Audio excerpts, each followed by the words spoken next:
नमो भगवते वासुदेवाय नमो नमः। जय श्री कृष्णा। आप सभी को अजा एकादशी की अत्यंत हार्दिक शुभकामनाएं।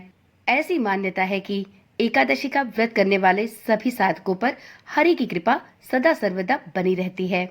जिन साधकों ने आज अजा एकादशी का व्रत रखा है, उनका व्रत तभी पूर्ण होगा जब वह अजा एकादशी के दिन अजा एकादशी की व्रत कथा भी सुनेंगे। मित्रों, ऐसी मान्यता है कि कोई भी व्रत तभी पूर्ण और फलदायी होता है जब उस व्रत से संबंधित उस व्रत की व्रत कथा सुनी जाए। आज की वीडियो में हम सभी हरि भक्त अजा एकादशी की एक अत्यंत ही पौराणिक और मार्मिक कथा सुनेंगे। तो चलिए श्री हरि का नाम लेते हुए इस पावन और पुण्यकारी व्रत कथा का श्रवण करते हैं। तो एक बार प्रेम से बोलिए श्री हरि विष्णु भगवान की जय, माता लक्ष्मी की जय। एक समय की बात है, अर्जुन ने कहा, हे पुंडरीकाक्ष, मैंने श्रावण शुक्ल एकादशी अर्थात पुत्रदा एकादशी का सविस्तार वर्णन सुना।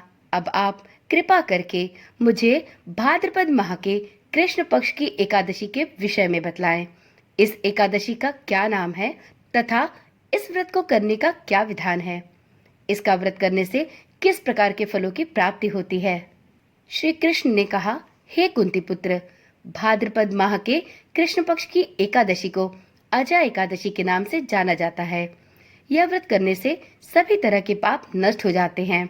इस लोक और परलोक में सहायता करने वाली इस एकादशी व्रत के समान संसार में दूसरा कोई भी व्रत नहीं है। अब ध्यान पूर्वक इस एकादशी का महात्म्य श्रवण करो। पौराणिक काल में भगवान श्री राम के वंश में अयोध्या नगरी में एक चक्रवर्ती राजा हरिश्चंद्र नाम के एक राजा हुए थे। राजा अपनी सत्यनिष्ठा और ईमानदारी के लिए अत्यंत प्रसिद्ध थे। एक बार देवताओं ने उनकी परीक्षा लेने की योजना बनाई। राजा ने स्वप्न में देखा कि ऋषि विश्वामित्र को उन्होंने अपना राजपाट दान कर दिया है। सुबह विश्वामित्र वास्तव में उनके द्वार पर आकर कहने लगे, तुमने स्वप्न में मुझे अपना राज्य दान कर दिया है। तब राजा ने सत्यनिष्ठ व्रत का पालन करते हुए संपूर्ण राज्य विश्वामित्र को सौंप दिया। दान के लिए दक्षिणा चुकाने हेतु राजा हरिश्चंद्र को पूर्व जन्म के कर्म फल के कारण अपनी पत्नी एवं बेटे तथा स्वयं को भी बेचना पड़ा।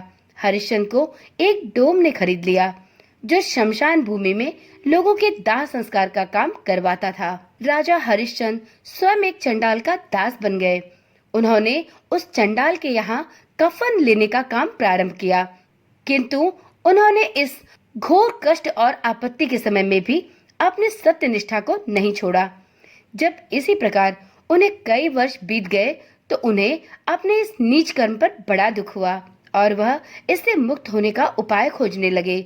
वह सदैव इसी चिंता में रहते थे कि मैं क्या करूं, किस प्रकार इस नीच कर्म से मुक्ति पाऊं।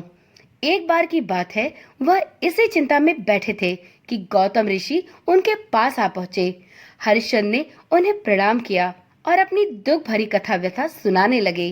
राजा हरिश्चंद्र की दुख भरी कहानी सुनकर महर्षि गौतम भी अत्यंत दुखी हुए और उन्होंने राजा हरिश्चंद्र से कहा, हे राजन, भादो माह के कृष्ण पक्ष की एकादशी का नाम अजा है। आप उस एकादशी का विधान पूर्वक व्रत करें तथा रात्रि को जागरण करें। इससे आपके सभी पाप कर्म नष्ट हो जाएंगे। महर्षि गौतम इतना कहकर आलोप हो गए। अजा नाम की एकादशी आने पर राजा हरिश्चंद्र ने महर्षि के कहे अनुसार विधान पूर्वक श्री हरि का यह उपवास किया और इस दिन रात्रि जागरण भी किया।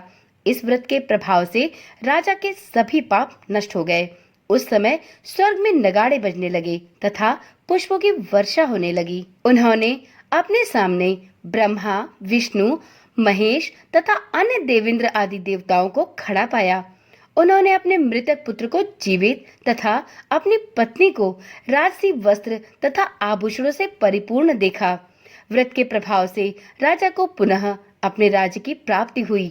वास्तव में एक ऋषि ने राजा की परीक्षा लेने के लिए यह सब कौतुक किया था, परंतु अजा एकादशी के व्रत के प्रभाव से ऋषि द्वारा रची गई सारी माया समाप्त हो गई और अंतोगत्वा राजा हरिश्चंद्र को उनका राजपाट, उनका पुत्र और उनकी पत्नी सभी कुछ वापस मिल गए और उन्होंने अपने संपूर्ण जीवन को सुखपूर्वक भोगा और अंत समय में हरिश्चंद्र अपने परिवार सहित स्वर्गलोक को प्राप्त हुए। हे राजन, यह सब अजा एकादशी के व्रत का प्रभाव है। तो एक बार प्रेम से बोलिए श्री हरि विष्णु भगवान की जय, माता लक्ष्मी की जय। हे नारायण, जिस प्रकार आपने राजा हरिश्चंद्र को उनके सभी दुखों और कष्टों से मुक्ति दिलाई, उसी प्रकार से इस व्रत को धारण करने वाले सभी साधकों, सभी हरि भक्तों पर अपनी कृपा दृष्टि सदा सर्वदा बनाए रखिएगा। इसी आशा, इसी विश्वास के साथ इस पावन कथा को यहीं पर समाप्त करती हूँ। मिलते हैं अगली वीडियो के साथ।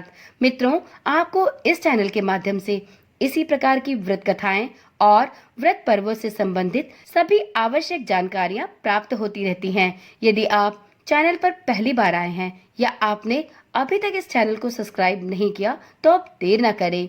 चैनल पर इसी प्रकार की वीडियोस को देखने के लिए चैनल को अभी ही सब्सक्राइब कर लें और साथ में नोटिफिकेशन बेल को भी जरूर ऑन रखें, जिससे इस चैनल पर डाली जाने वाली सभी वीडियोस की सूचना आपके पास समय समय पर और सबसे पहले पहुंचती रहे। ओम नमः शिवाय। जय श्री कृष्णा। राधे राधे।